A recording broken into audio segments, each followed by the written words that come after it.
One thing that can really humble you is when you realize you've been missing 10 details in a song that you thought you knew so well.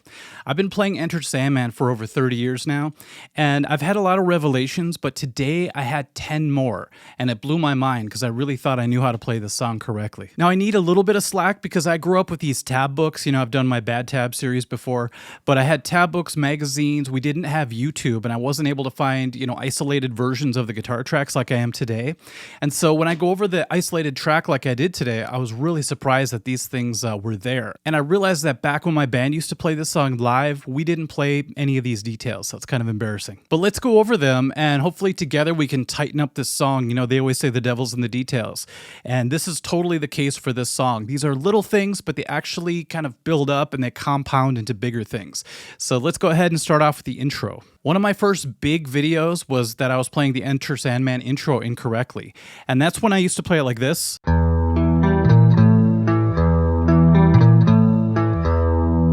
When it's really supposed to go like this, pinky, middle finger in the beginning. Isn't that weird already? Then you use your ring finger and your index finger. Then you hit the pinky note.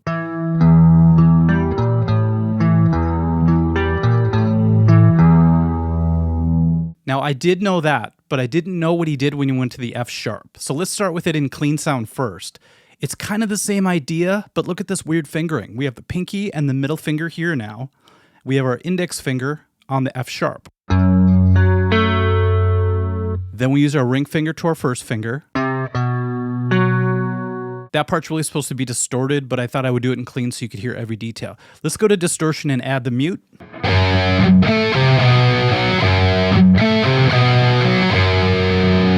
That's how James plays it. Kirk does more of a barring thing, but I thought I would teach it the way James does it since he is the main rhythm guitar player. Now, during the intro build-up, they only mute the E string. I thought they did the power chord mute for a while, like this.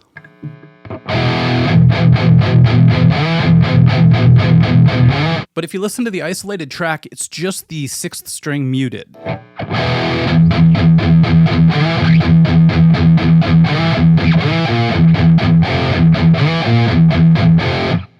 So as they build up that entire first part, the majority of the mutes are just the E string like that, single E string. The reason I was doing it as a full power chord for so long is because that's what they actually do for the verses. Now, the third detail is something I was kind of half doing, but I never really did it the full way. So here's what I mean. In the main riff, did you hear that one muted E string before I did the power chord again to start over? I used to do it as just a dead mute where I would stop everything. So I would go like this. So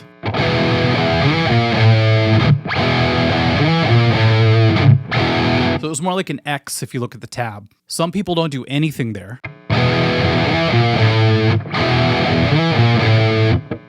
It kind of loses something when there's a gap there. So what you want to do is just a traditional old Paul muted E string. And it really ties it together in a groovy way.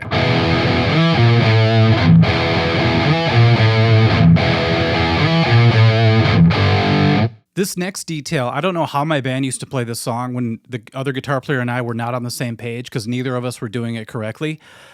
During the intro of the song, when they first kick into that main riff, this little tail part, the part that goes from the G to the F sharp and back and forth, should be muted like this.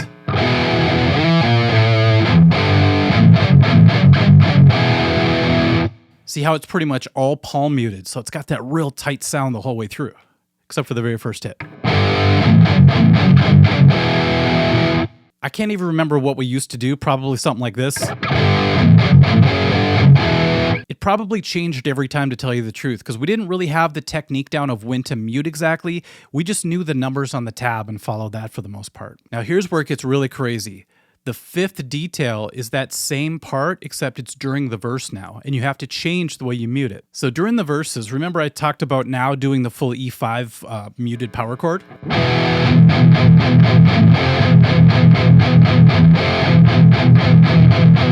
Watch this now. Kind of strange, isn't it? I muted until I got to the G, and then I unmuted, giving it this sound.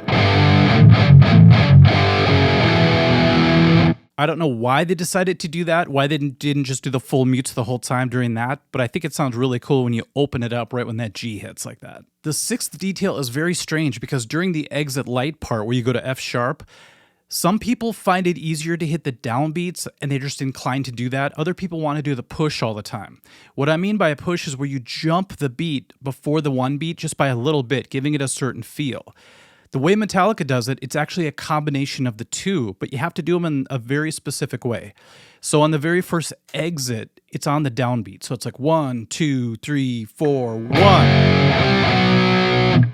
But after that, the next two F sharps are before the one beat. So it's the push right there. Here's what I mean. I'm going to start from where it's actually on the one. 1, 2, 3, 4. 1, 2, 3, 4, and 1, 2, and 3, and 4, and 1, and 2, and 3, and 4, and. Lots of pushing going on there. The next one is on the downbeat again. So after you hold out the E, then you go back to the downbeat version of it. 1, 2, 3, 4.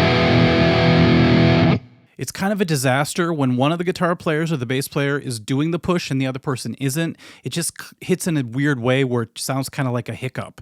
There's sort of a flam happening there. You want it to be very tight, especially for a part of a song that's that intense. The seventh detail is when he says, "Off to Never Neverland." There's another one of those tails, except now it's a little bit different. This I kind of knew about, but I thought they only did it once in the song. They actually do it throughout the whole song. So whenever he says, "Off to Never Neverland," it goes like this. I watched Metallica on Howard Stern, and they don't even do this anymore, but it's on the album. Sometimes you record something, and then you start going on tour, and you change it up a little bit live, and you never quite go back to the original way. But if you want to be true to the album, do that little slide from F sharp to G and unmute it. It sounds a little bit different than the other tails. If you listen during the prayer part, there's actually an octave guitar playing the same intro part that James does down here. Somebody said it's a 12-string, but I'm not sure if that's true because it doesn't have a 12-string vibe to it.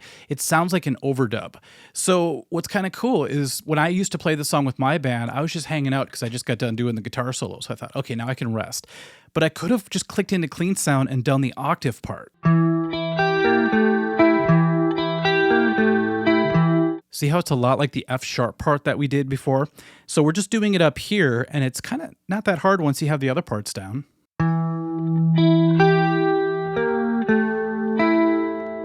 Then you just move it up a whole step for the Hush Little Baby part.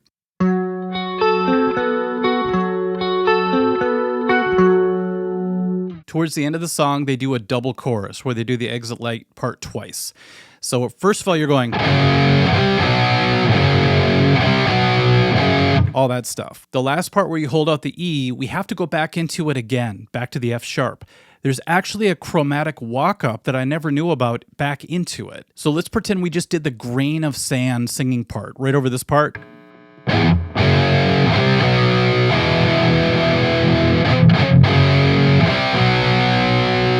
All I did there was an E5 to an F5 to an F sharp 5, just a chromatic walk-up back to the exit light part.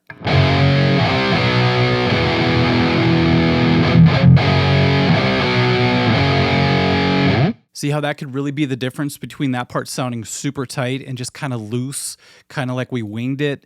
So yeah, we winged it the entire time we played that part. That sucks.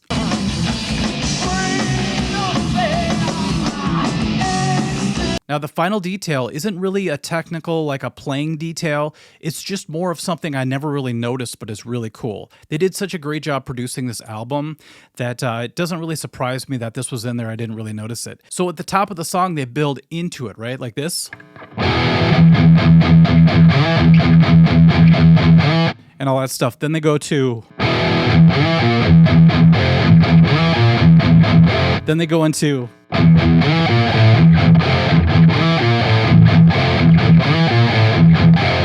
And they do that all the way until they hit the main riff, and it just explodes when it gets to it because of all the building up.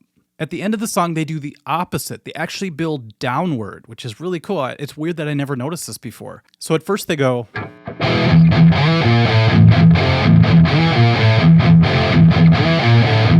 Then they go into... until you're just left with this.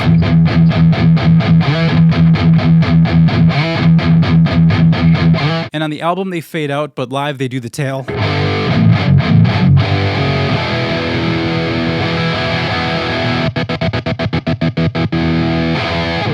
I'm always looking for an opportunity to do that toggle switch trick. All right, let me know in the comments section if any of these details are new to you and if they're a surprise. Hopefully it's a pleasant surprise for you. If you're able to implement them into the song and how it changed the way you play it. Okay, everyone, thank you so much for watching this. It was a lot of fun to make. And, you know, it's been a while since I've done a Metallica video. It's been 30 whole days, so I figured it was time. Anyway, we'll catch you later this week. I've got a couple more video ideas. I actually have a Q&A with my Heart Tribute Band that's coming out, so lots to look forward to. Okay, thank you. Bye-bye.